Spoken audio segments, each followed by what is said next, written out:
And welcome back aboard Blurred Force One with your boy Mo and your girl Polly. And this is the Supercast.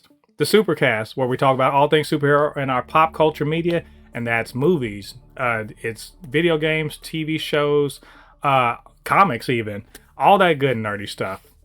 And before we get into the podcast today, you know what to do. Get down there and hit like on this video. So we are, we're in the holiday season. Santa Claus is hopefully going to bring you all the toys that you want and all the comics and all that good nerdy stuff.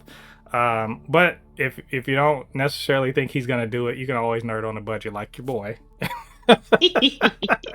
Which I am going to show y'all a lot. I got a lot of stuff this week. I got a lot of stuff this week. Well, the budget is, woo. Just because it's cheap doesn't mean it's not expensive. But just because it's cheap doesn't mean you can afford it. Yeah, I'm just saying. But yeah, we're in the holiday season. We're a couple weeks out from Christmas. A lot of stuff is going on. We got 2 big trailers this week. I mean, just like, this is what a time to be a superhero fan. It really is. So we are, of course, going to talk about Supergirl and the Boys later on. Also, there's some goings on in the business world related to both Disney and to Warner Brothers, and we got to get on that. But before we do, got to say hey to our resident comic book fan, comic book connoisseur, Reed Richards, truther, and just overall cool Blurred. That, of course, is Polly. Polly, how you doing today? I'm doing great. Awesome. It's Friday. Yes, it is Friday. That's literally all you need to know. Yeah. It's Friday, so it's great. Normally we do record on Thursday, but I think Polly had some stuff to do yesterday, and so we're recording today. But it's all good. We're gonna get this out as soon as we can today for your nerding pleasure. What you been up to that's nerdy? Ooh, first of all, tomorrow I'm finally going to go and see Wicked for Good. Nice. Took me a while. Yeah, finally. I can't wait because we have movie theater, like 2 movie theaters in my town, but they all show the movie dubbed. Yeah, and I have 2 choices. It can be dubbed in Serbian or in Hungarian, which Do you speak Hungarian? is something. No, I do not. I do not. So yeah, I had to go to another town and get the tickets, but finally tomorrow I'm going to go see it, and I'm so excited. I love the first movie. I have been avoiding spoilers regarding the second movie. Hell, it was difficult, but I managed to not spoil anything. So yeah, tomorrow it is. Nice. Aside from that, today is the new season, the start of the second half of the new season, which is kind of like a new season on Marvel Rivals. So, oh yeah. After we're done here, I'm gonna go and start playing. Is it Rogue? Is this Rogue coming out? Oh yeah, they released Rogue, and they announced and confirmed that the next hero would be Deadpool. I saw that. He's already available, but not available. But that's kind of like, I'm just saying that he's gonna be next. Right. Yeah, exciting. And then next after him is Elsa Bloodstone, which is also I saw very that exciting. also. I was like, Elsa Bloodstone, what a deep cut! Like, for real, what a deep cut. They do that. They pull out some interesting characters, not necessarily your first choices, like Angela. Like, you don't expect Angela to be right away in a game. You expect like Wolverine and stuff like that. They need Moon Girl and Angela. Is Moon Girl in there? Yeah. No, not yet. At least I don't know. I saw Devil in the Deadpool trailer. I was like, "Why is Devil here? Where's Moon Girl? Don't be pulling down. Don't play I don't with know. me."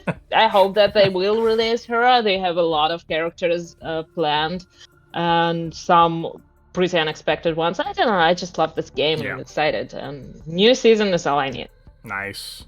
So yeah, and of course I read some comics. I watched some stuff. I don't actually remember if I watched anything. But yeah, trailers, all the news, all the goodness. It's all happening. Oh yeah. I've been watching a lot of stuff. I don't normally spend as much time in front of the TV, or in this case, in front of the computer watching TV. Oh! I What's watched up? Stranger Things. Oh, you I finally, forgot. you finally, Yeah, oh, you decided to just like, I you know what? I caved. can't Yeah. wait. I can't hmm wait. Okay. You I know, look. though, that plot twist was not at all surprising. No, but it was satisfying. You could see it coming from a And mile away. I mean, they telegraphed it the entire fourth episode, and I Mhm. don't care. Let me just say, and I want to do a full review of the whole season when it's all over. I really love Robin and Will as like, look, I know people are like, well, why we have the gays, or it's stereotypical, but I'm like, you have to think about what year this was and what was going on and how hard it is to come out before it was okay to come out. And I love that she's kind of like she's kind of like shepherding him through working on his but also, feelings. wouldn't And it actually be like that? yeah, it's beautiful. I first, Like you would always lean to towards the people that can yeah, well, understand she's you. feels This is safe. exactly the case of that. He's feeling safe. He hasn't even come out to her, but she knows, and he can feel safe around her. First, and another thing is, anyone who says that Robin is annoying and they don't like her character, automatically we're not friends. We'll never be friends ever, ever, ever, because she's amazing and I love her. Maya Hawke's so good. Like, Maya Hawke's one of the best addition. There's two characters and two actors, when they added them to this show, immediately improved it significantly, and that's adding Maya Hawke and that's adding Sadie Sink. The addition of Max Mayfield and the addition of Robin, it made the show massively better. I love season 5 so far. I have one major problem with season 5. It's interesting, but it feels like everyone involved in the project kind of lost connection to it. It doesn't really feel natural. It feels a little bit like some lines feel like they were written without, I don't know, soulless a little bit. Mm, Like they didn't read it back to themselves and listen to what it sounds like. It doesn't feel all that natural, which I don't remember having the problems with previous seasons. But then again, after a long break, it's understandable. Takes yeah. some time to get back into it. I really enjoyed season 4. Season 5 is basically just the continuation and the ending of that storyline. I also, and I recommend this to you also, if you want a copy of it, I got you, to watch the first Shadow stage play. There's a bootleg copy of it floating around on YouTube. It's worthwhile. It's about Hopper. It's about Hopper and Joyce and Henry when they were in high school in like 1959, and basically Henry's the main character. You should watch it. It's worthwhile, and it'll make sense of like one of those memories that you saw in episode 3 or episode 4 rather. All the way around, yeah, I can't wait. And the next one's coming in a couple weeks. Yeah, a couple weeks we'll see the part 3. So we'll talk about it then. What I was saying, I was watching a bunch of holiday themed superhero stuff for our episode next week. Really good actually. Watching some, was it Batman the Animated Series, New Batman Adventures. I watched Gremlins, which is unrelated, but I started It's watching. still a holiday movie. Yeah, I remember it is watching it. definitely. Last week Yeah. we were watching Hawkeye. I think a couple people, I think Joe joined me to watch Hawkeye for episodes 1 through 3. Various Christmas movies. Like I've just been sitting and, I don't want to say vegging out, just watching a bunch of TV. Just enjoying this season. Yeah, trying to. Also playing Marvel Cosmic Invasion, which is hard. That game is actually fucking hard. Told you. No, but told you that. when the further in you get, it's really hard. Actually, How much harder can it get? it's way harder. Like I died. I finally died of it. I was like, damn, this was. I had to it took me 3 or 4 times to beat one of the bosses, and which means you have to play through the entire. You got to play through the entire level and then get them. So it's good though. Told you. I'm quite enjoying it. Um, and of course I'm nerding on a budget. You know what the deal is. It's every week. It seemed and I feel like I told you this probably a couple months ago. I was like, once Thanksgiving is over, I'm going to be doing this a lot more, just because it's that time of year, right? We get good deals or whatever, but also Amazon is getting me so hard. Like I'm not kidding. They have a thing called Amazon Haul, and I've been getting great deals. And you can look if you look behind me. Remember I told you last week. It's gonna start getting filled in. Remember, it's gotten filled in, and more is to come. So, with that being said, you know what I got. You're gonna build yourself in like yeah. So we're gonna do nerding on a budget right now, and I want to show you guys what I got. Which, by the way, I got so much of it. I was like, and I told you ahead of time, I got so much stuff, I can't do individual things. I can't just sit up here and put them in the camera. It's too much.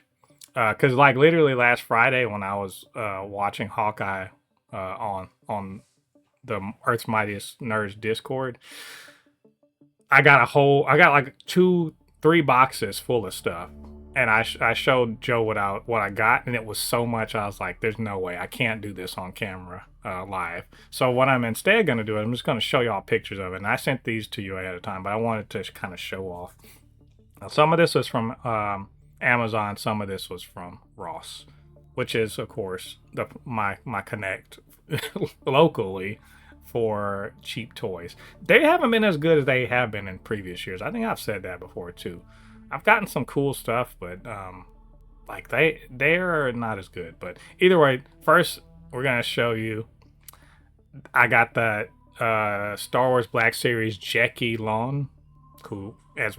No hole in her chest though, but she's still pristine. And also Doctor Strange 2-pack from Marvel Legends. So Wong and Doctor Strange. And I forget the little green dog, ghostly dog, but that came with it. Also, from Amazon, the Amazon haul, I know you saw this, that Wolverine, Funko Pop Wolverine comic page. Infinity Captain Carter from What If, and then Goliath from What If, which is cool because I have the Goliath Marvel Legends too. Also, more Funko Pops, X-Men 97 Jubilee, X-Men 97 Storm. I got from the new Superman, got the Engineer, got Metamorpho and Guy Gardner, and then from X-Men 97 it's Battle Damaged Bastion. Also got a 40 build Mandalorian helmet and a McFarlane Toys what's it called, Firefly from Batman the Anime Series. And there's more. More Funko Pops, as you can see. X-23, Blink, Marvel Zombies, Captain America, Peggy Carter, the leader from Captain America: Brave New World, and Red from it. And there's more. I don't know if you saw this one, the Peter Parker one from Spider-Man Across the Spider-Verse, and KB from Skeleton Crew, Jod from Skeleton Crew, and Padme from Star Wars. And finally Fern and Neil. Fern from the Black Series, and then Neil as a Funko Pop. So that's a lot of stuff. Let me just say, I don't know how I'm paying for this. I have to be honest. Just somehow I have decided that money doesn't matter. Because I mean, damn it, if the politicians can say that, I can say it too, right? It's fine, right? Yep. So next week I'll have a bunch more to show you, and maybe I'll have some sense and stop just buying stuff that I know I don't have the money for. You know what? Might as well buy everything you can. Let me show you this too. I didn't show you this. Check this out though. Let me get up and get it.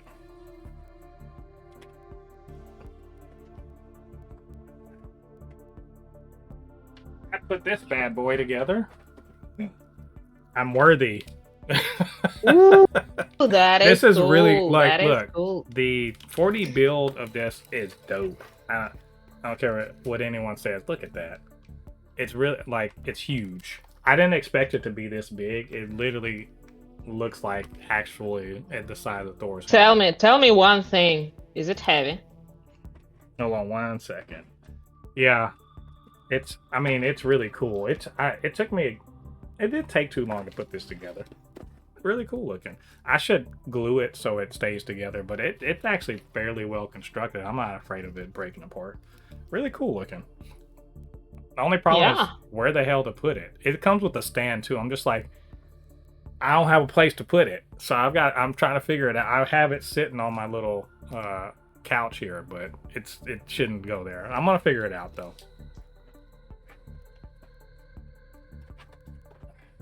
All right. So, with that being said, we we actually are going to talk about the news and all that other good stuff that goes on with comic book movies and everything like that. It's been quite a week, so we got quite a bit to cover. Before we do that, of course, we're going to do Polly's comics because, as we all know, Polly has issues. That's right. Our resident comic book connoisseur or a comic book expert every week is reading comics and wants to let you know what she thought about them. So this week, it's we're actually going to add, Mo has issues too because we both read a comic book by a fellow Blurred content creator, all around cool dude, Ernie, the Blurred Without Fear. It's called The Heart of Darkness. That's right, a comic book fan making comics, which is Heart of the Darkness. a Heart of the Dark. I keep saying Heart of Darkness. Heart of the Darkness. Yeah, I know. That's how I look for it on Global Comics. Heart of Darkness is actually one of my favorite comics from the 90s that involves, what's it, Punisher, Wolverine, and Ghost Rider. It's a really dope little mini. Anyway, Heart of the Darkness. So, like I said, Ernie is he's a content creator, reviews comics, loves comics, made a comic book. That's the dream of most people who like comic books. Is one day I'm gonna make my own comic book and I'm gonna make my way in the world with that.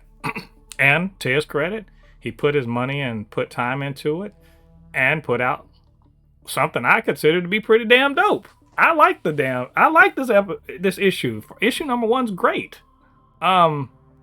It's very specific in a really good way actually. Celebrates the city of Memphis. It's also if you like stuff like the Sookie Stackhouse novels, the True Blood things, the urban, what they call it, urban fantasy. Urban fantasy, yeah. But definitely with a very super black in the best way possible. It's really fun. Also, it's like a detective thing. It's a mystery. There's some shenanigans going on. There's vampires. There's werewolves.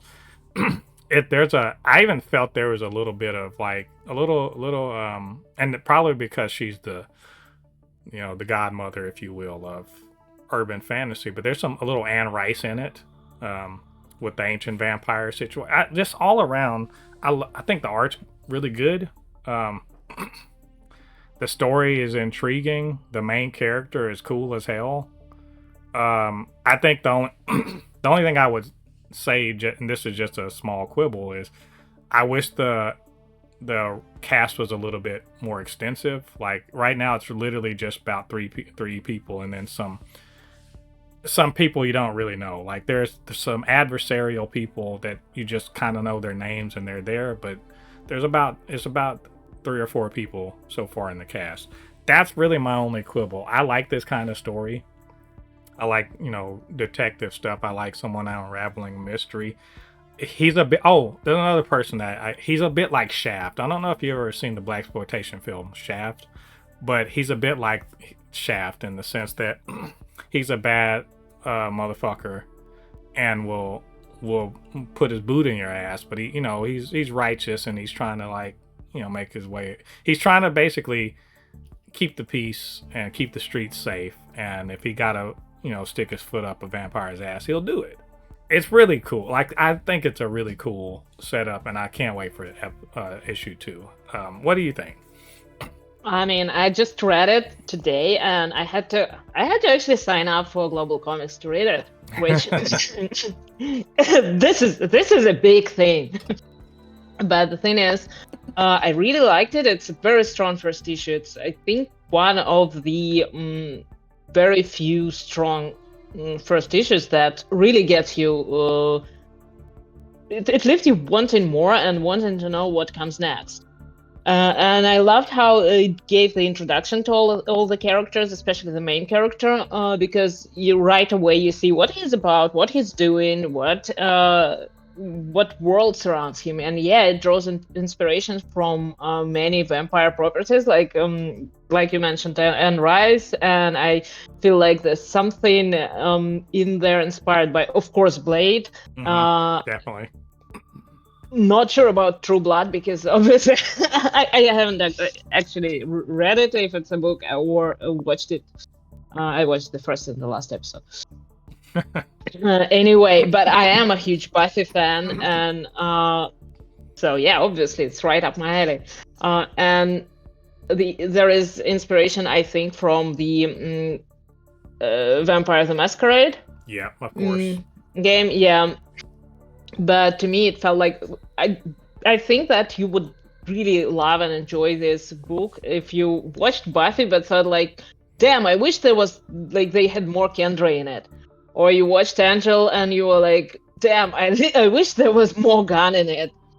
That sort of thing. And these are like Buffy and Angel are my favorite shows, and this is and they're very white. This is something that we can enjoy, that is a story about vampires, obviously, and other supernatural creatures, and it's black, which is awesome. Obviously, yeah, it has great art, great writing, and one of the things I pointed out to you immediately is that I love how it naturally, like every phrase feels very natural, and you can pretty much hear when you read, you can hear it spoken back to you. Yeah, that's amazing. That's pretty awesome. So big waves of appreciation to Ernie, because it's amazing. Yeah, I think it's an excellent. To the point where I hope he can get a Kickstarter or something to get a physical release for this book. Please, I would love to put it in a bag and board it, and I would put it on my wall. Like I've done that with comics, just slap it on the wall. I think he knocked it out the park, and I got to remember his artist. I'm sorry, artist. I'm gonna find out what's the name of the artist here. Let me see. It is McGowan. Let's see if it's Quinn McGowan. Shout out. Really enjoyed the art. So all the way around, go read this. Sign up to Global Comics. Definitely. $7 a month. I mean, there's other comics you can read there too, but also there is like a lot of Marvel and DC and stuff, the indie comics. So, but this is something you're gonna read first. Yeah, definitely read that first. Also, if you want to sign up for the year, like I didn't do this because I don't need to sign up for another year-long subscription, but Ernie actually has a code that'll get you 30% off a full year subscription. If you look at any of his videos, look in the description, he has a code that, and I'm sure he gets like some of that too from the Global Comics. So y'all do that. Go show some love for people who are out there, not just commenting on stuff, not just reviewing, but actually making things, because making things is a hell of a lot harder than talking about things. Let me tell you. So go show some love to Ernie. He went out and made something good. Yeah, he went and made something, and we got to show some love for that. So you guys go show some love to Ernie the Blurred Without Fear, and let him know how you feel about it. So now we're going to get on to the other comics, which is, wrong one, which is your comics, right? Yeah. So your comics for the week. I didn't write them. Well, I mean, I just read them. Yeah.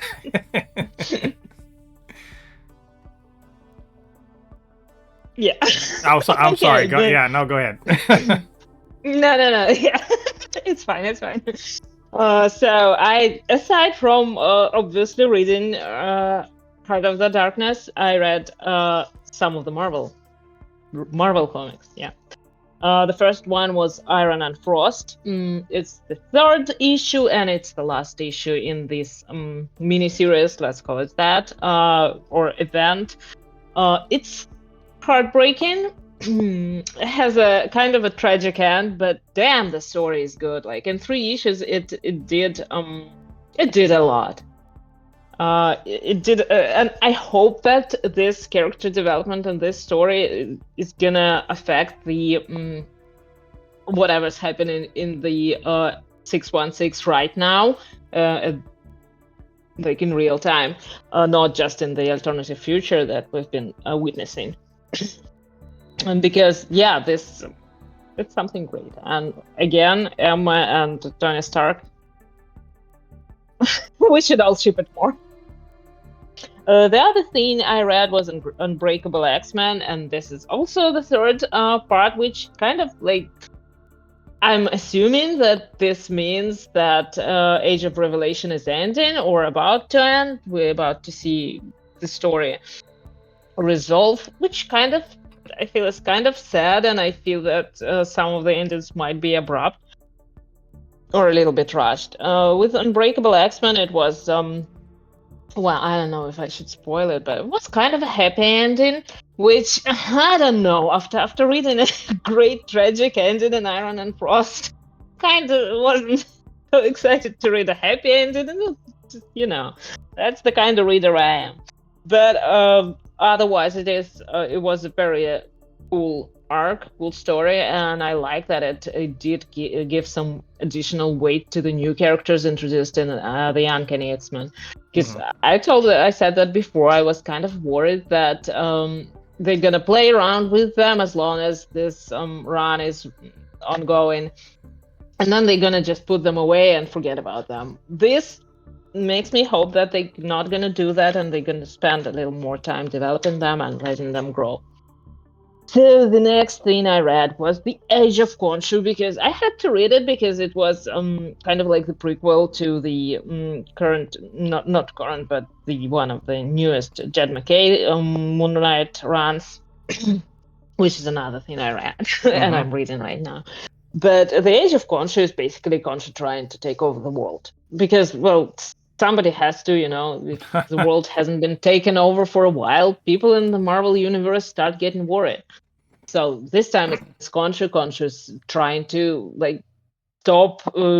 At least that's what he's telling themselves, that he's trying to stop Mephisto from taking over the world by taking over the world himself. So everybody ends up fighting Moon Knight. Yeah, because Moon Knight is the fist of Khonshu, and Khonshu messed with his mind and just manipulated him into attacking everyone. So we end up with Moon Knight going around and stealing all kinds of powers. This is how we get the Phoenix Moon Knight, which is very cool. And we have this costume in Marvel Rivals, but the costume in the comics is so much better. I wish they did that one. Anyway, Moon Knight obviously, well, he comes to his senses at the end of the story, but he leaves this arrangement forever scarred, which is how we get to the Jed McKay run of Moon Knight, which is, I think that, I haven't finished it yet, but this is probably my favorite run of Moon Knight. It feels very much inspired by Angel, again, the show, this Buffy spin-off. Deals with vampires, and I love vampires. Deals with kind of this vampire detective thing again going on there. Very interesting. Well, he's not a vampire, but he's surrounded by vampires. Very interesting, very mystical, very well written, exceptional art. It looks fantastic. So yeah, that's the one I would recommend. Probably, if I would recommend 2 runs to get to know Moon Knight, I would recommend the first one and this one. Everything in between, yes, there's a lot of things very good, and Very, very exciting. But story-wise, this one is probably the best one. Okay. Well, I actually really like Moon Knight. My problem with is that I've only really like the most I've read is the '70s stuff. Like they're like I because I have Essential Moon Knight volume 1 and 2, and I remember like blasting through those like 20 years ago. I'm literally when I got them like 20 years ago. Like those are black and white prints, so newspaper printing of them, and they're great. And I just had, aside from a little bit of Moonlight in the mid 2000s, I just kind of catch him here and there. He's not the character that he was in the 70s or like the 80s. I can tell. Or the 90s. Yeah, tell. He's way different. And when you read it all, structurally, it feels like you actually can see his growth. And thank God I was complaining in the previous run that they made him into a family man who had was trying to build a family with Marlene, and he had a kid. They got rid of all that. Mm-hmm. So apparently after he tried to take over the world, she decided that no, she's not dealing with that. Finally, it's been like so. I don't know. I was hoping she'd stop trying to date him years ago, but not. Well, in this run, she finally did. And aside from that, it just it kind of feels like they still trying to find the right place for Moon Knight, and this is a good one in this run, but it feels like they still searching and still trying different things. Trying to make him a little more like Batman, a little less like Batman, a little more like Daredevil, a little less like Daredevil. With all these things, they take elements and they kind of trying to build him into something unique, but at the same time that would feel familiar probably to comic readers. Yeah, it's an unfortunate truth about about Moon Knight is that for better or for worse, he's just he was made in the mold of Batman, and but he was given like an Indiana Jones type, not Indiana. He's given kind of an interesting origin story, but then kind of just was just Batman, like with a slightly different backstory. And so it's not even exactly Batman. I'd say Daredevil, which is even more surprising because you already have Daredevil in this particular universe. Well, the reason why I say Batman is just because he ends up being like hella rich, right? But he's like super rich, and then also he does the whole disguises thing. The way Bruce will go out and what's the guy's name? What's his name? Patches or some shit like that. Malone, or something. Matches Malone. Not Patches. Matches Malone. So he has like his. So it's almost literally just Batman, except he didn't come from money. He got a fuck ton of money because of shit, right? And so it is kind of hard to separate him from the fact that he's a pastiche of Batman. And they managed to do it by making him, have this, what do they call it? Daddy. Well, giving him like the multiple personality situation and all that, and then making Khonshu actually real, and not just a figment of his imagination. And so they've done a lot to sort of make him not Batman. But I mean, underneath all of that stuff, he's still Batman. You know what? They did all that, and then they went and gave him Zodiac, who is a Batman villain. Literally a Batman villain. A good one, but still a Batman villain. Yeah, it's. But one day I'm gonna catch up on it. So all right, well there's. It is a good run. It definitely is a good run. One of my favorites. And amazing art. Yeah. So you guys go check out all those good things, especially some Moon Knight, and let Polly know what you think about them. And also tell her Reed sent you. So let's talk about some news. We got a bunch to get through. This is a big. Today was. Reed actually registered on Threads, and Oh, I a bunch saw of that. people tagged me and told me like, "Look, he's here." I saw that and I was like, I ain't even want to wade into this, because there were, I forget who said it. They're like, the Reed haters on Threads, and I was like, if there's a church of Reed hating, I'm the one that kind of like goes on Sundays, but I'm really not paying attention to the sermon. Like I don't. I'm reading the sermon. Everyone else is like, really. I'm like, all right, well, I'm like, it's almost time for lunch, y'all. Can we wrap this up? Like, I don't love Reed. Reed's kind of like whatever to me, but I'll go to church if everyone else wants to show up to church. I guess everyone else is there. I guess I'll. We have amazing branches. Either way, we're cookies for everyone. We do have some news. We're gonna try to get through it in a reasonable amount of time. We're gonna cover what I saw as one of the dumbest comments of the week, courtesy of Cosmic Book News, which is always saying dumb shit. So, I mean, big ass surprise. The critics, cosmically dumb. Yeah, Cosmic Book. Critics' Choice nominations come out, and superhero stuff gets nominated. Guillermo del Toro talks about Superman.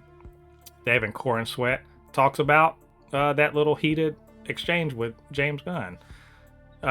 Disney continues to make horrible decisions because why wouldn't they? It's an evil empire. Netflix, another evil empire, is set to acquire Warner Brothers Discovery. Another evil empire over another evil empire. But not so fast. Not so fast. Not so fast. Another evil empire ain't too happy about it, and the man in the White House might weigh in on it.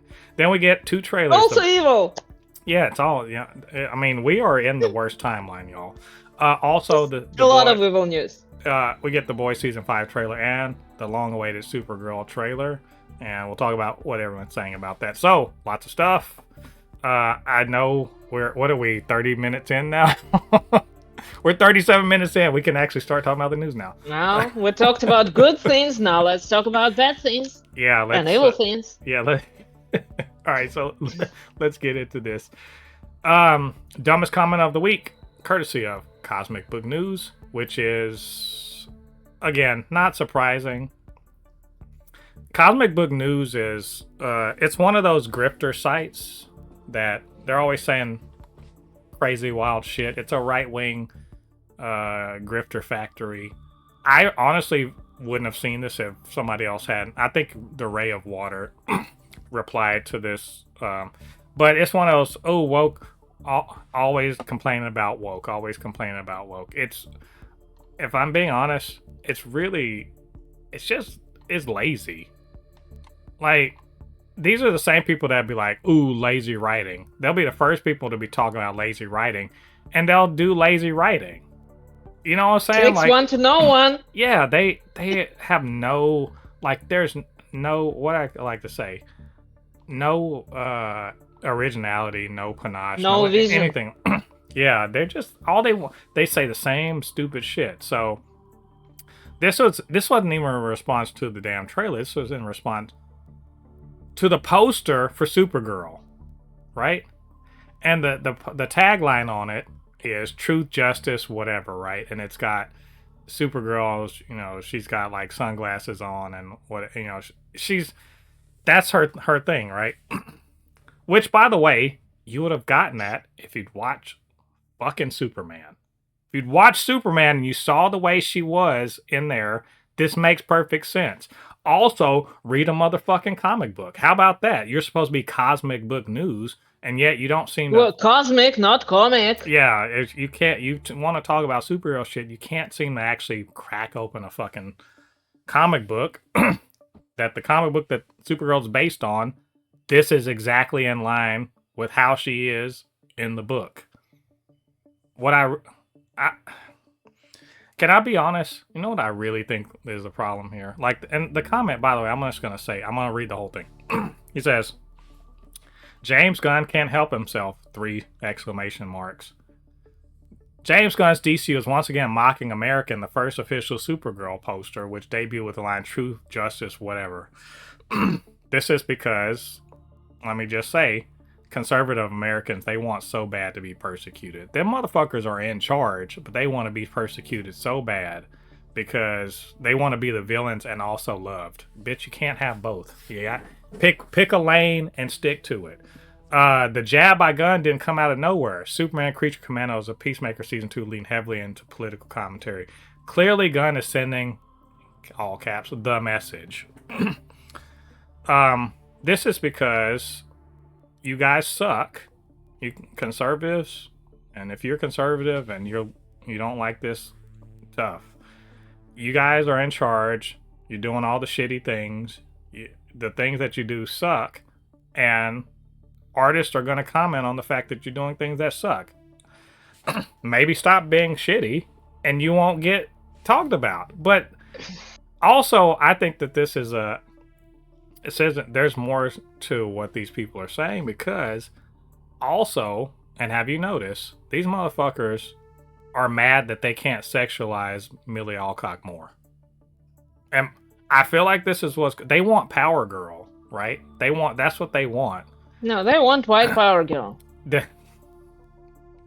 They want that. Literally, someone was like, "This is in response to the trailer," and we'll talk about this later. But they were like, well, they should have put Sydney Sweeney, which is another can of worms we can address later. But that's what I'm talking about. Like that between the fact that she's kind of, like the only way that James Gunn could have made them more angry is if they had her have purple hair. That's the only way he could have pissed them off more, is if she had purple hair. Anyway, this is a dumbass comment. What do you agree with my assessment?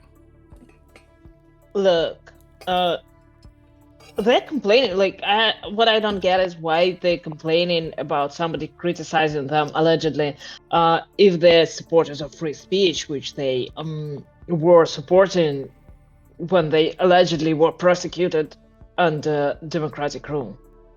Yeah, they are supporters of course. Of course, we know that they do not want free speech. They do not want to be criticized. They're just stupid. Really, that's all I can say. Because it's dumb. It's out of nowhere. It's basically like one thing doesn't have anything to do with the other thing. They're missing all kinds of points. But again, it's not surprising. Yeah. Of course, they're gonna grasp at straws and they're gonna try to like find a lot of things that are possibly wrong with this movie in their eyes, just because it's not the movie that they wanted. Not surprising, predictable, not original. Come up with something new. Be smarter. At least like find things that really would bother you. Yeah. I don't know. Right. At some point, they just become boring and unoriginal. Well, it's because right-wing Americans a lot of them are dumb, but also a lot of them, and look, I'm painting with a wide brush here. As a lot of them are dumb, or a lot of them are blindly patriotic to the point of being actually not patriots and more like nationalists. And that means these two are connected. Yeah. When you're dumb, you tend to be blindly believing some ideology. Yeah, they're blindly nationalists, and so yay America no matter what. Even though these same motherfuckers would be like, why you hate America so much? When Biden was president or when Obama was president, were shit talking America and American policy because it didn't align with what so they could spend. They're like, never trash America unless our opponents are in charge, then trash America. They're full of shit. Cosmic Book News sucks anyway. Like, I can't remember the last time I got anything useful from that site. And the dude's a grifter. I never have. And he's a right-wing grifter and just says dumb shit. And you always see it. Like I said, every time this shit gets recommended to me by Google, it's always a trash headline and something stupid. And it's all culture war bullshit. And of course, they're gonna be crying because when this comes out, it'll do well, and they're just gonna cry. So it's a dumbass comment, and I just wanted to highlight it. So fuck you, Cosmic Book News. Anyway, next, Critics' Choice Awards nominations came out. I just wanted to highlight that there were some, not a ton, but there were some nominations for comic book things. And I just wanted to run them down real quick and see how you felt about these. So, for Superman got nominated for Best Visual Effects. Fantastic Four First Steps got nominated for Best Production Design. And on the TV side, now this is let's see, Best Animated Series. There are several got nominated. Marvel Zombies, Your Friendly Neighborhood Spider-Man, and Harley Quinn all got nominated for Best Animated Series. And this is the one I think I don't think she'll win because bias against comic book things, but Danielle Brooks was nominated for Best Supporting Actress in a Comedy Series for Peacemaker, which is awesome. That's probably, to me, that's the big nomination. Not a ton of nominations for comic book things. I'm not surprised, but it is nice to see these things. So how do you feel about these nominations? Pretty damn good. They usually, they can hope to get visual production design, stuff like that. So that's not surprising. And animated, here's where I hope, I don't know which one of the nominated projects I hope is gonna win, but I'm excited to see, and I'm really glad that all of them got nominated. Which, by the way, of course, wait, real quick, for animated, they're up against South Park, and I think South Park is more than is likely to get it, just because of how far. Well, only not because it's good, but because it's been going hard politically, and I mean, maybe I don't watch it because I don't find it funny. Mm-hmm. So, but in general, I think that in terms of quality, in terms of content, I think that all of the comic book projects this year, they do deserve it. And regarding Best Supporting Actress, here's where I really hope that we get a win because, she deserves it. Yeah, unfortunately, I think she's got some pretty stiff competition. I gotta, of course, I gotta check it again. But when I saw the other people, I was like, whoa. And again, there's a comic book there's a bias against superhero stuff. Yeah, there just is. There's I felt kind of the same way because we had the Golden Globes announcement, and I was like, I hope that Sinners gets all the nominations, but then it's up against Frankenstein, and there's gonna be a mess. Well, Sinners has some extra stuff going against it too, and you know what it is. Yeah. So. I mean, some was not Variety. Somebody left it off of the top movies of Variety. Left it off the Rolling top, Rolling Stone. Top movies of the year, and I was like, well, this is trash. This list is trash because you can't throw away the whole list right away. You could you put the Phoenician Scheme on there, but not Sinners. Bullshit. Phoenician Scheme, I saw that shit. It was fine. It was not better than Sinners. You really got to be like. Let me just say, if you don't like Wes Anderson's particular brand, you will not like the Phoenician Scheme, and because it's super Wes Anderson, and it's not as good as Sinners. And in fact, I'll even say this: it's breaking no new ground. It's not doing anything out of the way. Sinners is Ryan Coogler stretching his creative boundaries. Phoenician Scheme is it's more Wes Anderson shit. It's more the same shit. The same reason I liked Frankenstein, and it's a good movie. It's beautiful. But if you try to compare it to Sinners, one is just another retelling of a story, and the other is something new, something unique, something that draws from inspiration from mythology, from cultures, from different cultures, from history. It's kind of a massive work. It's different and it's new, and it's something that should be celebrated and should get the awards that it deserves. but it won't. Watch it be mad. Y'all want more original movies? Here it is. So I really hope for Danielle Brooks. I think Your Friendly Neighborhood Spider-Man has the best chance out of the three of those of getting best animated. I'm rooting for it. Yeah, because I really loved it. I think it has the best chance out of best animated series. I don't think Fantastic Four or Superman are going to win those categories. I don't know who they're up against. I have to look again, but I thought I like Superman's visuals. I didn't think they were like I don't think I saw anything that was like. If Fantastic Four is competing for production design with like Frankenstein, then no. This is for movies. Oh no, they're not going to win going up against the other big movies of the year. Nice to get nominated, but production design, I'm sorry, there are at least five or six other ones that are better this year. And visual effects, I don't think Superman's going to win that. But we'll see. We'll let you guys know who wins. I don't even know when this thing is, but we'll find out. We'll let you guys know how it turned out.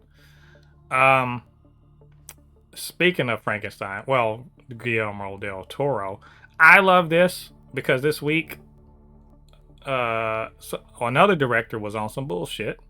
And I love seeing a director that has class actually talking about the things they love instead of shitting on other things and other people. That's Guillermo del Toro. Said he loved Superman. And let me get the comment exactly. He said, now and then I write him, he saw my James Gunn, about something else he's doing right. I think he's remarkably smart. I love Superman. I really enjoy the way he's viewing the universe. When I see James Gunn's Superman, you feel the healing power of goodness from someone that believes in it. Not saying anything the rest of us hadn't talked about the Superman that makes us believe that not just that a man can fly, but that goodness is a superpower. But I love a person who is highly regarded in film circles just talking about the shit they love and giving flowers to people and just like, lifting people up and saying, hey, because obviously there are two directors that are very prominent right now. So yeah, they talk to each other and yeah, they, give notes or just in general say, I like what you're doing, man.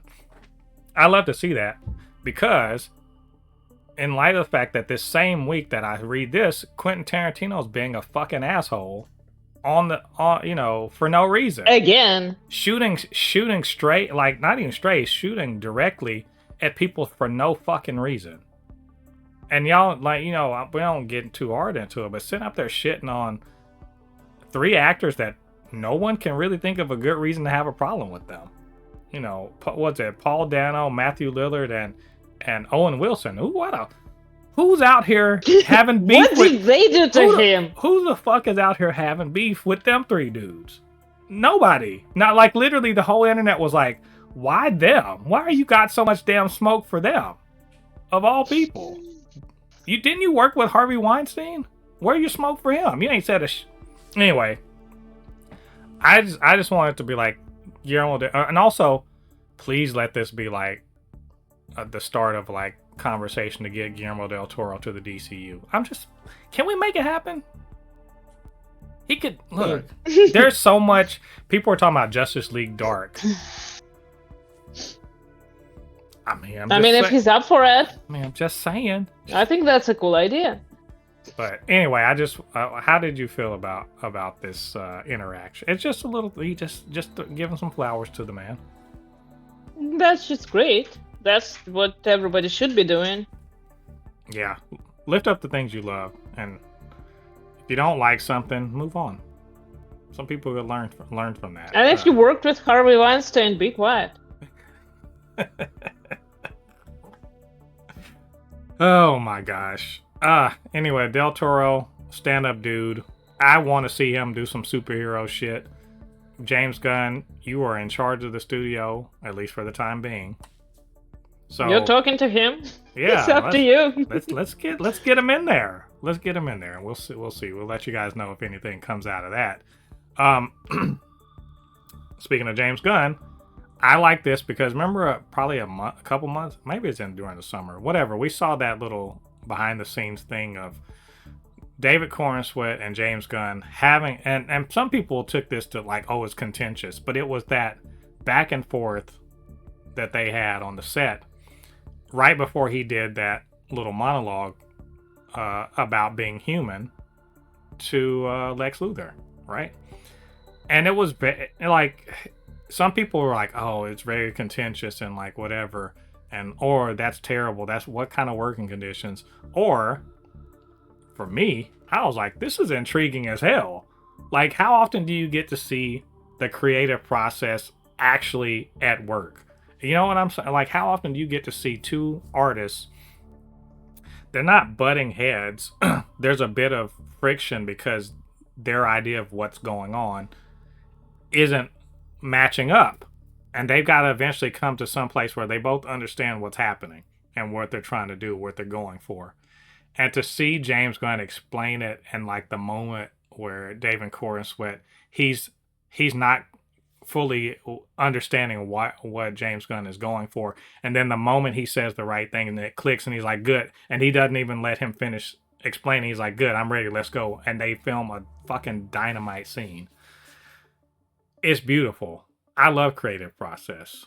And you know, David Cornswet's like, look, he literally says that he feels lucky that people got to see that. And that's because, look, we're consumers, right? We watch the end product, right? We see it, it comes to our table, you know, we get out our cutlery, we start digging into it, and it's good. But we don't get to see what happened in the kitchen. And to kind of get to see the process to explain, like, what it is that they do to get to where we get a finished product, it's cool to me. Anyway, he says he feels lucky as creative debate with James Gunn was caught on camera. He says, I love that tension without friction. To me, that's important because friction creates unnecessary heat. It was interesting hearing from people what they thought of it. Everything from, well, that's what always happens, all the way to, what a terrible working environment. For me, it does happen all the time. It was it was amazing how indefatigable, I hate that word, James was. He very rarely got fed up with me, because I think he knew that the reason I'm having these conversations with him is at my boldest, because I think I might see something that he doesn't see and he might value. I never want any director to say, fine, if you need that, go do it. I'm not doing it just for me. I might see something here that you actually like, and then you'll feel like it's yours. What's that called? Collaboration? You know, a partnership?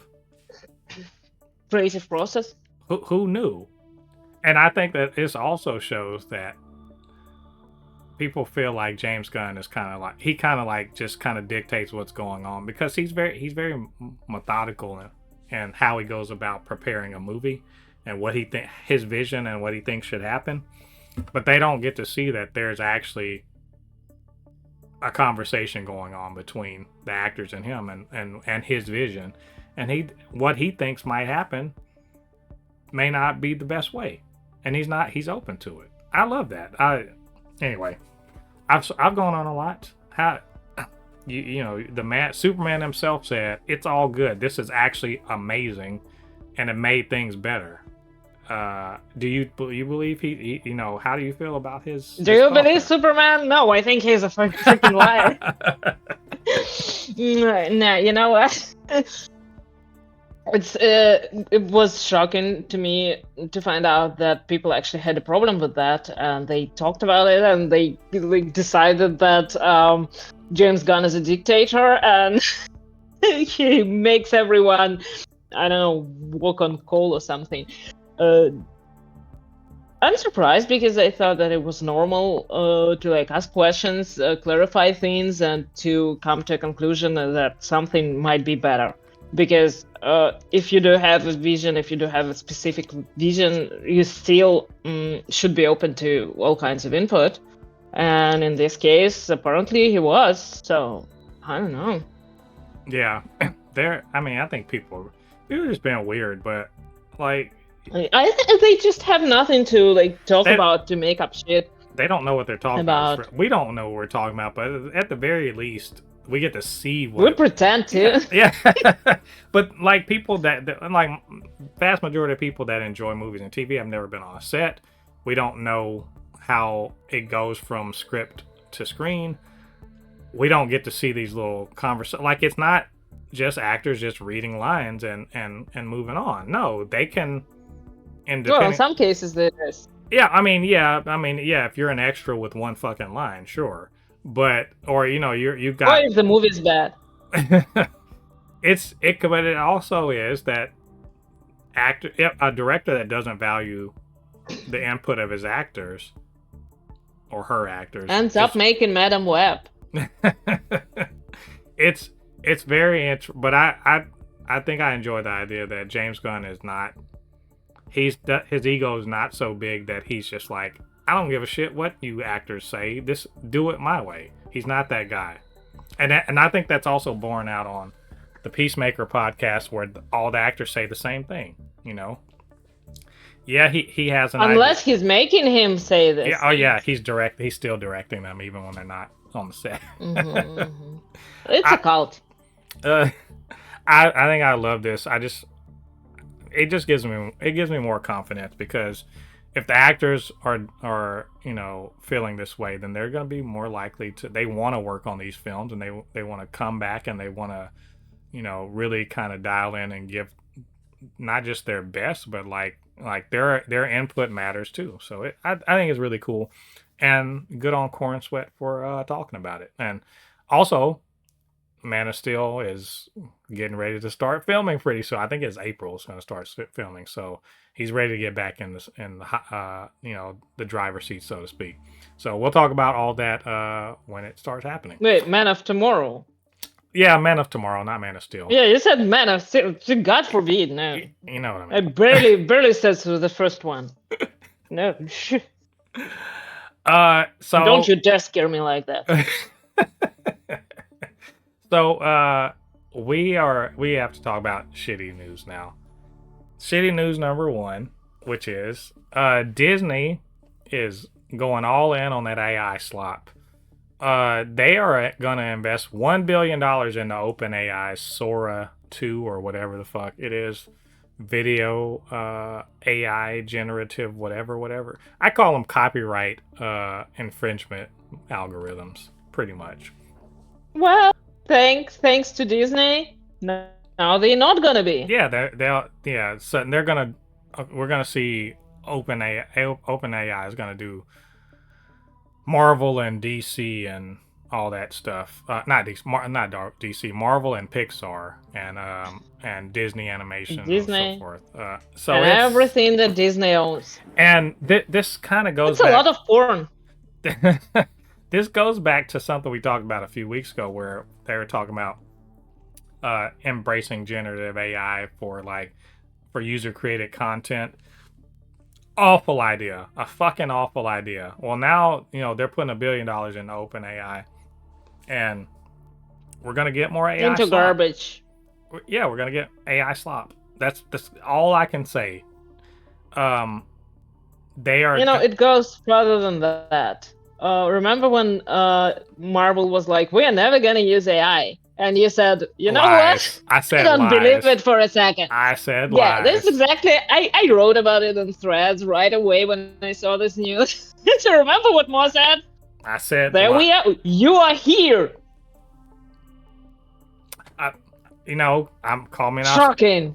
Nostradamus, I guess. I'm gonna hit you up for investment advice. Okay. Look, I knew. Or like bats and stuff like that. I knew. It's like was it maybe a few years ago where these generative AI started making passable, just barely passable AI images, and now they make somewhat more passable AI video, to the point where you can recognize that it's AI when you're watching the video, but it's not that far off. Like there's a certain sheen to it, or like I was embarrassingly, but I kept it in there. I did a reaction to the what was it, the Boys season 5 trailer, and didn't realize until I got to the end of the trailer, because I was watching, I was like, this shit looks like AI for real. Like And then I get to the end of it, and I was like, this is fucking AI. Like, it was partly real, but they added some AI shit to it. And also the voices were wrong and stuff. And then I watched the real trailer. I was like, oh, okay, this is not AI. I can tell. Like, so, but it's close. It's so close right now. And that's what I hate these channels that post AI garbage and like as trailers. I hate that. Yeah, because I block them on site. It's awful, but it's getting better. The thing is, they're getting better, and by better I mean passable. And passable is like, and you can. This is just our capitalist hellscape, where we see it. Like, people are like, this is horrible. Like, they have all these people have this idea that it was going to be fine, and like these companies, they really care about artistic integrity, and they're not going to bend to AI. And when Disney sued them, they're like, oh, and I was like, nope, they don't give a shit about any of that stuff. Look in other corporations, look in other industries. They don't care about quality. They don't care about safety. They don't care about any of the moral things. All they care about is profit. And if it's profitable to get the least common, like to make shit shittier, they will. Like literally right now in my freezer right now, I have 2 cartons of what should be called ice cream, but they're not actually ice cream. There's this brand here in the United States that they call it dairy dessert, frozen dairy dessert, because there's strict policies through our government where ice cream has to be a certain amount of milk, like actual milk. And they don't have enough milk in it to call it that. They put other shit into it. And so it's not ice cream. It's frozen dairy dessert, because it's mostly not milk. That's the shit I'm talking about. That is always what's going to happen, because the pursuit of profit means that by any means necessary, get that money, which means you will forfeit any kind of quality and any kind of morality. Disney does not give a fuck about artistic integrity. They could care less. If tomorrow they could fire 90% of the people that work at the company and make AI do those jobs, they will do it. Absolutely, they will do it. And they're going to do it because lots of consumers are not discerning at all. They are not discerning at all. You know how I know this? They're perfectly okay with these AI Coca-Cola commercials. They're perfectly okay with all of these. It's good enough. And so that's what's going to end up happening. OpenAI is going to make good enough stuff. They're going to give consumers who are not discerning the power to be like, ooh, I want to see Princess Jasmine go on an adventure with Iron Man, and it'll be good enough. And by good enough, I mean they lower expectations to the point where AI slop is good enough.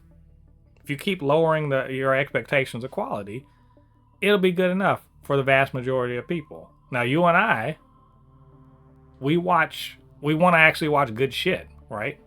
We've read enough comic books. We've seen enough things.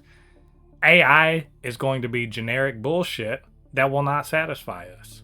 But other people who are not as dialed in and discerning will be perfectly fine with it. That's why I was not surprised at all by Disney doing this. At all. If they can get rid of workers and still get people to pay $15 a month for Disney Plus, win. Anyway, that's a long rant. I have more. I'm gonna try to keep it back because we got a time limit. But yeah, it's bad. It's bad. Yeah. Probably. Well, at least you know how to garden, so when the apocalypse hits, you're gonna be fine.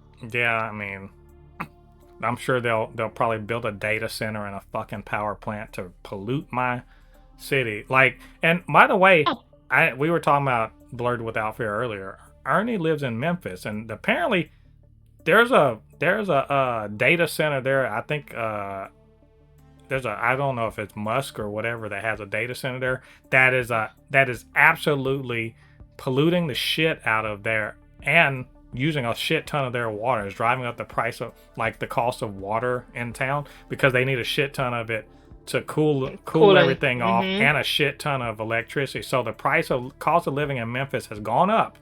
And also it's polluting the black side of town because of course it would, because externalities can never go to white people unless they're poor white people. And so you get what I'm saying? It's good. But I'm gonna add on to all this. I'm gonna put my fucking money where my mouth is. I've unsubscribed from Hulu and Disney Plus. I'm not going to. I'm not gonna pay them any more money. I'm just gonna pirate their shit, and I'll say that straight up. I'm just gonna pirate their shit because I'm at that. We're at that point right now. That's where we are in our world. It is ethical to steal from these people because they're stealing from us. They're stealing our resources. They're stealing our environment. You know, they're about to. I guarantee you, this OpenAI is about to see a bunch of people at Disney get fucking fired. It is. So fuck them. There's, you know, and I understand like, oh, you know, you're taking money away from the creators, and I get that. They know who they're working with. I can believe they're taking money away from the creators. Yeah, what I'm saying is like they know who they're in bed with. I'm like I said, I'm done fucking with Disney right now. And I love Marvel. You look at all the shit I got back here. Love them. I'm done fucking with them, at least as far as if that's what they're doing, I'm done with them. So anyway, we do need to move on. Do you have any more thoughts before I move on? No, nothing good. All right, so on to shitty news number 2. Now, bad news number 2, which is Netflix has won the bidding war for WB Discovery, and that's bad. But as we were talking about in previous episodes, they were the least bad option, which is saying something because this is bad. It was between them, Paramount, and Comcast. None of those were good options. But if you have to have cancer, hopefully it'll be one that you can, you know, that you can live through. It's better to have, like, I don't know, breast cancer than pancreatic cancer, I suppose. It's all bad, but Netflix was the least bad because Paramount has all sorts of problems with being the fascist network, fascist media company. They're attempting to control as much media as they can because the right wing is terrible and, you know, rich.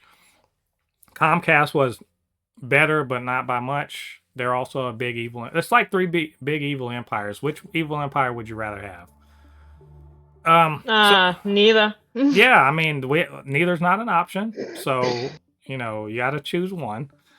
So Netflix was the least bad, which prompted a lot of like crying, what I would call crying. People talking about the end of the theatrical experience. Oh yeah. Folks, this is the narrative that was created, or obviously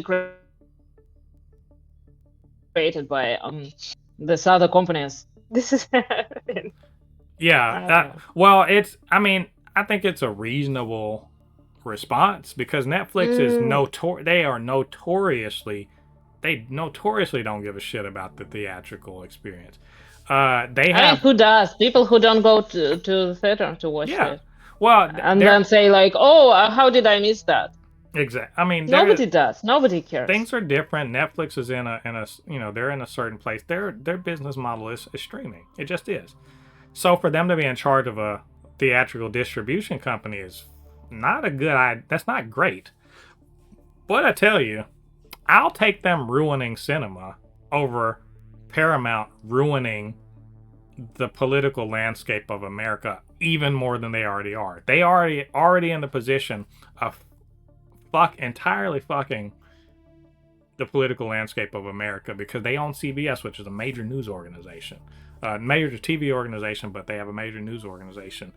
They are explicitly going to be a propaganda arm for the Republican Party and Trump in particular. We know this for sure. So giving them control of CNN does not make things better. It makes things vastly worse. And you know what I'm saying? Like, and they're all anti-woke and anti-D, all that shit. Netflix is probably some of that too, but they're not so explicitly up the ass of Trump. You know what I'm saying? So, but people are like, oh, the theatrical experience. All right, well, Netflix is like, look, we'll keep the theatrical thing and everything. It's fine. You know, we can do that too. We can walk and chew gum at the same fucking time, man. It's fine.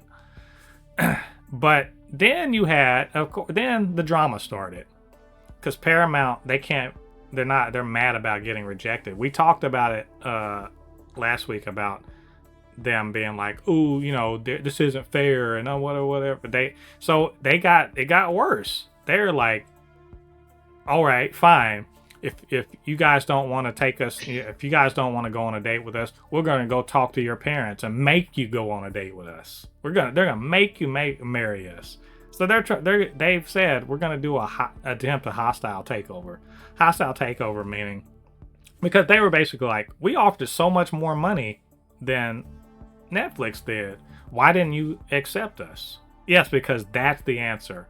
The only thing that fucking matters is money. You would think in capitalism, in hyper-capitalism, yes, the only thing that matters is money.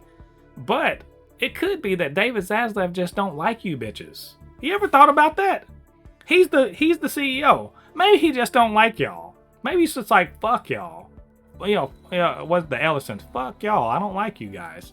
He don't have to take your offer, but they're like, well, the shareholders might want more money, so we'll offer them.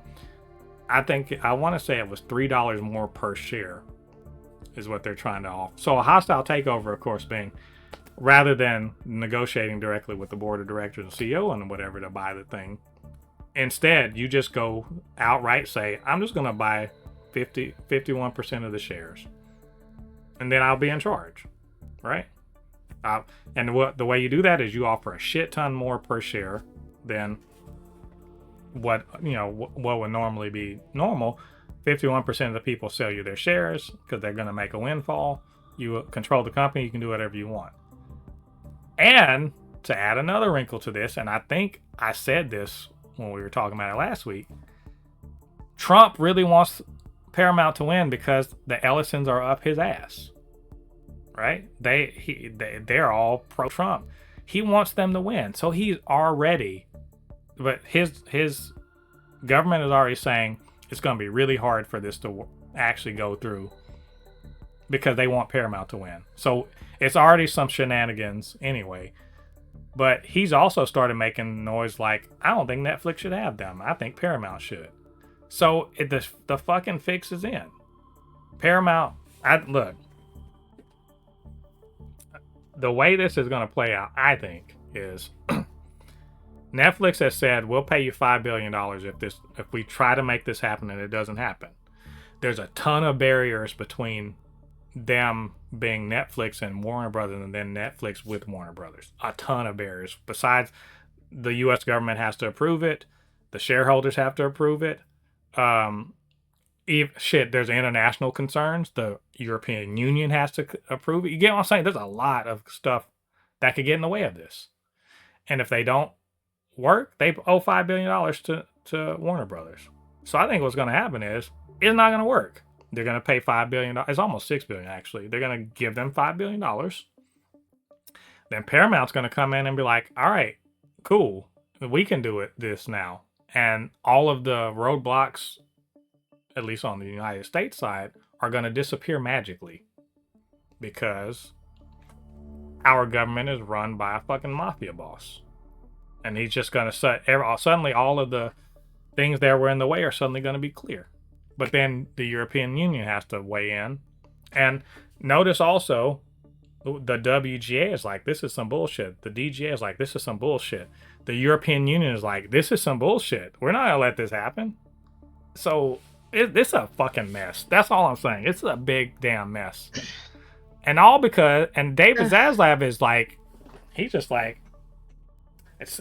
sitting there waiting. One way or another, I'm about to get paid. And I hate this. I fucking hate. I hate that I have to know about any of this stuff, but the world's gonna get worse for us. That's all I'm trying to say. Anyway, sorry, is that a long way of saying this sucks? Hmm. These are the grown people that are in charge of the world. Yeah, and they're lame as This fuck. this they are so stupid and pathetic. I don't. There is no good outcome in this. I don't think there is one. Who the fuck cares at this point? I mean, we're screwed. That's what it is. But yeah, no. Yeah, it's just from which side is the question. Oh, well, I'll tell you what. Who was really happy? The Snyder Bros are like, oh, they're about to restore the Snyderverse. I swear to God. Well, the poor fucks don't know that they are screwed too. Well, they're like Netflix because they've been like Netflix buy the Snyderverse from Warner Brothers, which was never gonna fucking happen. It was always a stupid idea. Now they're acting like they predicted the future. No, bitch, you didn't predict the future. They're not gonna restore the Snyderverse. It is not happening. Like y'all, I swear, y'all are the most delusional people in fandom. The most delusional. Why on earth would they invest in more Snyderverse shit? They don't even want to pay him to make more crap on Netflix. Rebel Moon's gone. No, all of his shit has been canceled on Netflix because it's garbage. But I like Zack Snyder well enough, but he's not coming back for this. They're not getting rid of the James Gunn. Like, y'all, get over it. Move on. Paramount might. No, even Paramount won't. They've even said they all have. Everybody who wanted to buy Warner Brothers has explicitly said we're leaving DC Studios alone because they're doing just fine. We don't need to fuck with them. The most that'll happen is I think the Ellisons will probably be like, that's kind of woke. I don't care for that. But that's it. But they're not gonna stop James Gunn. He's doing... but that still affects the creative stuff a lot. If they're gonna write suggestions regarding what you can and can't say, what you can and can't imply, and that's gonna happen. That's like under this government. That's definitely gonna happen eventually.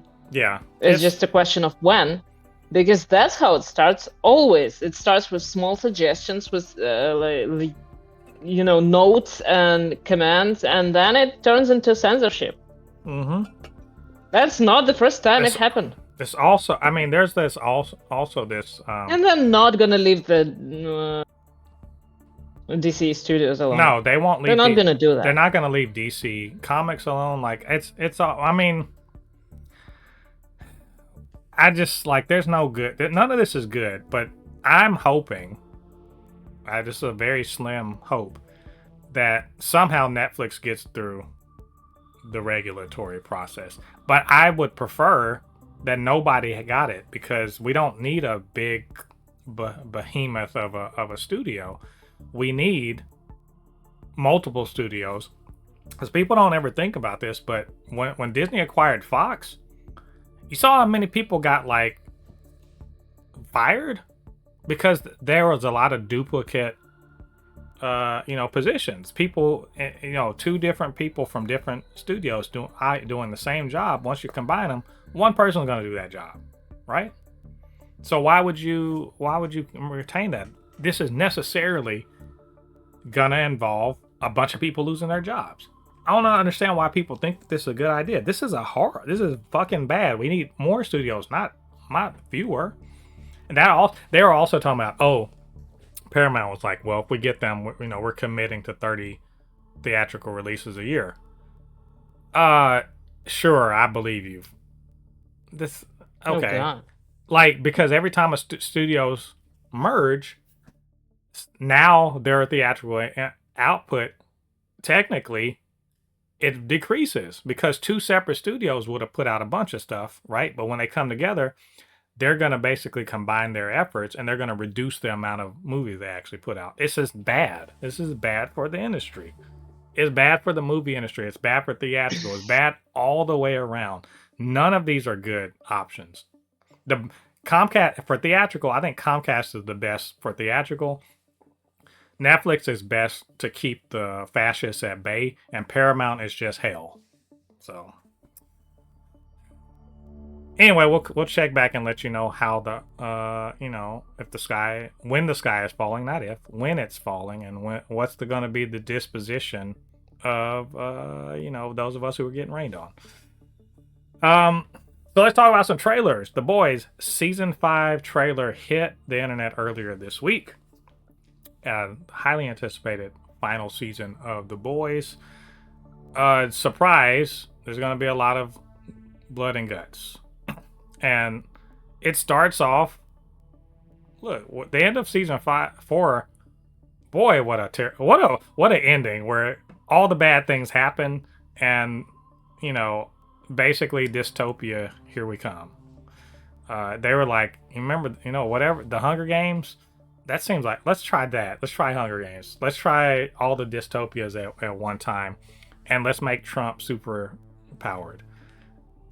And look, it ended in a place where you're like, I gotta see how this is gonna end. Then we watched Gen V. Gen V was very fun, but also it sort of hinted at the way things were gonna go, but not quite giving us all of that stuff. But this trailer was like, hey, it's one last ride. We're gonna die heroes or we're gonna be villains or something like that. But Homelander's got to be stopped, and also Homelander. He wants a reunion with his dad. Maybe they can patch things up. Probably not.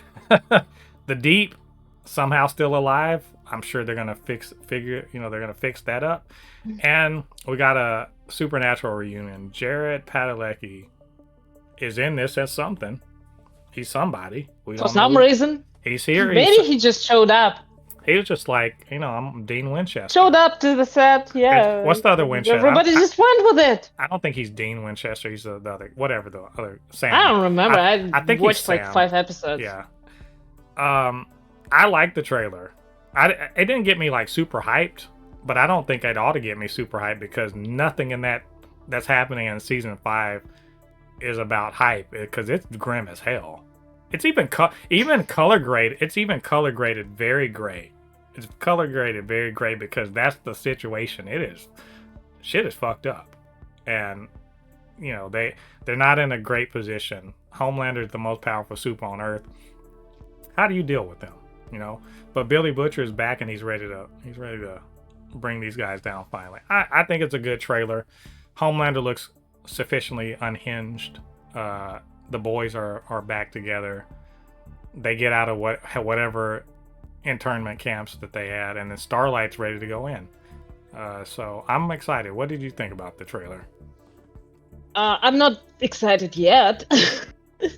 Because it's a while to wait, and then I just don't know. It was so depressing. Like the Gen V season was so dark and depressing. Maybe I'll take a break.Maybe I'll feel better when the show comes out.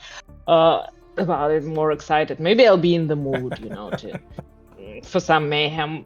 So far, I'm not yet excited. It's too close to home. Yeah, I'm more excited for Supergirl. Way more. I think it's just too close to home. I think for you, not for me actually. No, when I'm saying like, well, to not to get too personal, but you are Russian. You lived in Russia. You moved away. Yeah. You moved away from the country. Exactly. Well, I moved away from that. You still live in there. Yeah, you moved away from the country when it was pretty clear that stuff like what's happening in The Boys was going to continue to happen, and good on you for getting away from that. And we're kind of at the early stages, I think, of some of that shit. I would agree on the early stages, but somehow you're progressing way too fast. Faster. You made a lot of progress in the last 4 years. American exceptionalism. We're the best. If we're gonna do fascism, we'll do it the best. We're gonna be the best at. You'll do it faster. Yeah, well, we're gonna. No, you're not. We're gonna do the best fascism. We're gonna be the best at at internment camps and disappearing people and crushing. I don't think you're gonna be the best, but you'll definitely say that you're the best because that's what every regime like that does. Hey, American exceptionalism means that we're the best at. But no, Yeah, I get Case what you're. in point. I get what you're saying. Like it, because season 4 was like that too. I was like, this is tough. This is a bit tough to watch because it's too close to home. It's too a little too real. Uh, and it Yeah, was it was fun when it was fantasy. yeah. It's just so now we get, but I think season 5 is going to be the fantasy too because they're going to win. You know, the people there's going to be justice served. People are going to get what's coming to them. Do you Where think so? well, because it's a comic. Look, at some point, it has to remember it's a comic book thing. Some Because comic book movies and not well. even in the comic books, my understanding is Homelander does get fucked up eventually. You know, they do bring they do. I never finished them. It eventually justice is served, and this is a comic book thing, so they have to like ultimately the heroes have to eventually prevail, even if they are dragged through the ringer. You know, if they're dragged through the mud and kicked and damn near dead, eventually they have to kind of come out on top. You can't just relentlessly fuck them over and then be like, well, that's the story. No one's gonna like that. So they'll bring it home. That's the fantasy part.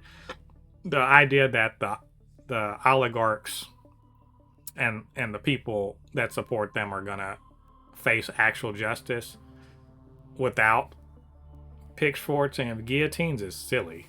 It's not gonna happen. But you know, in this world, it's gonna happen. So we just got to see how it gets there. Gets to that point. Again, I'm excited to see how it comes together. This is coming out April 8th, I believe. It premieres with 2 episodes, and then it's going to be week to week after that. So we'll at least see this until, I guess, May. We'll see this well into May. So, and we'll talk about that then. I'm sure they're going to have a real trailer, a longer trailer eventually. So we'll watch that and then let you guys know what we think about it. Which brings us to our final trailer, which is Supergirl. A teaser trailer. They actually had an event about this where they had some influencers got to go. I think was it New York or whatever. Either I might have been Atlanta. They went to go see the premiere of this trailer. Really, that's cool to see. Because some of my favorite people like Fantastic Frankie, Koi Chandro, Black Gay, Comic Geek, they all got to go see this, in person. And Black Girl Nerds. Oh yes, of course. Why? How could I forget Jamie at Black Girl Nerd? So that's horrible of me because I love Black Girl Nerd so much. Just one of my favorite accounts, and I get a lot of news from them. So. Yeah, that's pretty much where I get all my news from. Exactly. So it was cool to see them, out there. For a trailer that's a couple minutes long. This, of course, is Craig Gillespie directing, Anna Noguera on screenwriting, Millie Alcock as the titular character Supergirl, based on the Supergirl Woman of Tomorrow comic by Tom King. Which they point out in the trailer at the end. They read the comic book that this is based DC, on, and I love it. Since James Gunn, I want to note this. Since James Gunn and Peter Safran have taken over the studio, every one of their projects points back to the comics. Every single one, without fail. Marvel, y'all could take 10 pages out of their book.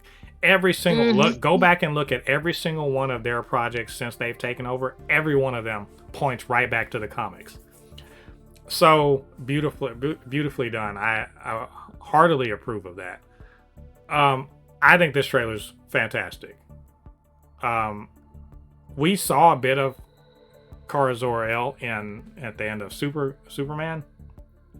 We saw, and I'll even say throughout Superman, we saw a bit of her because Krypto's a bit of an extension of her.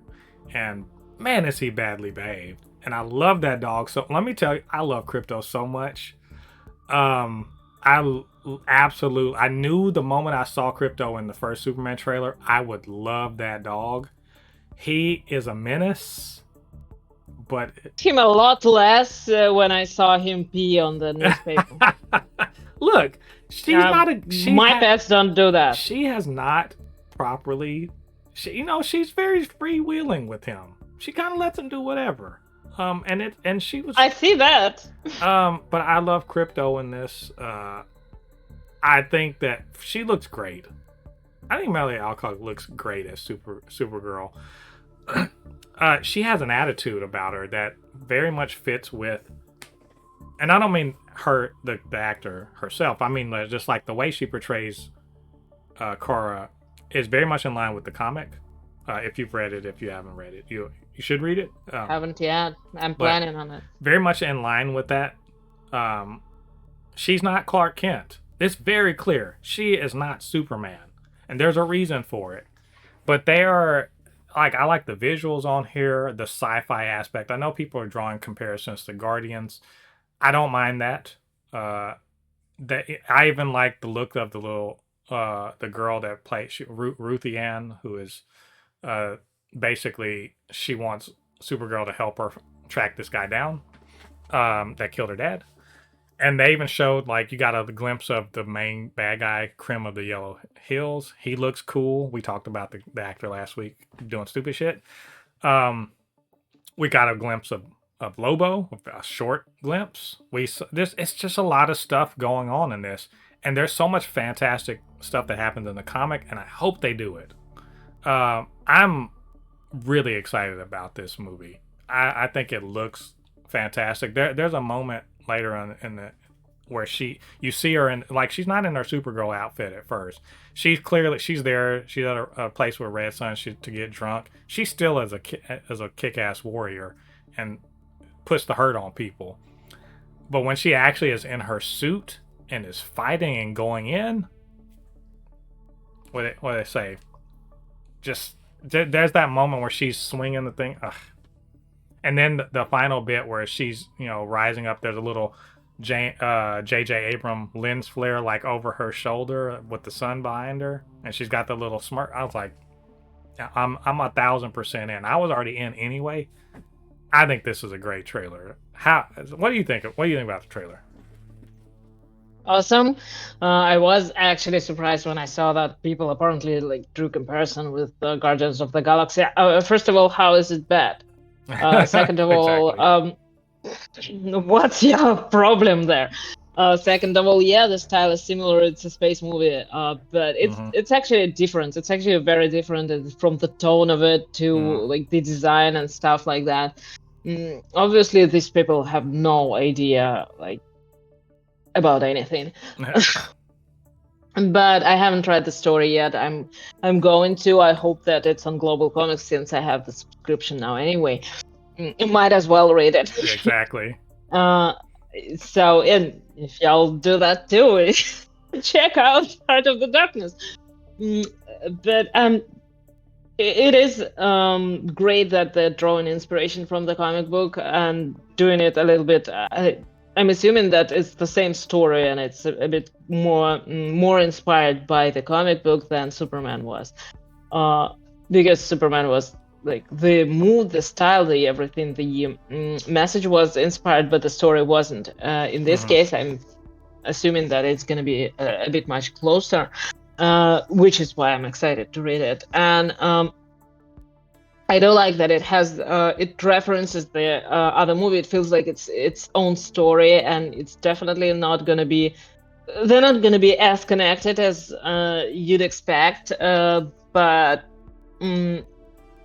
it does have a different take on heroism and a different take on actually whatever's happening in the world, in another world. So it's very interesting. I can't wait to see it. Obviously, the characters look great. The costumes look great. There's Krypton looks great. We're finally gonna find out in detail what happened, because obviously she remembers it. Superman doesn't. Kind of.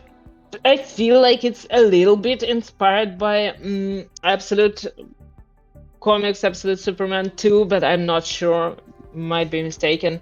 It looks fantastic. It has one of the things that I'm most excited about is James Gunn, his movies and his projects, and apparently projects in his DC studio. They all have awesome 80s music.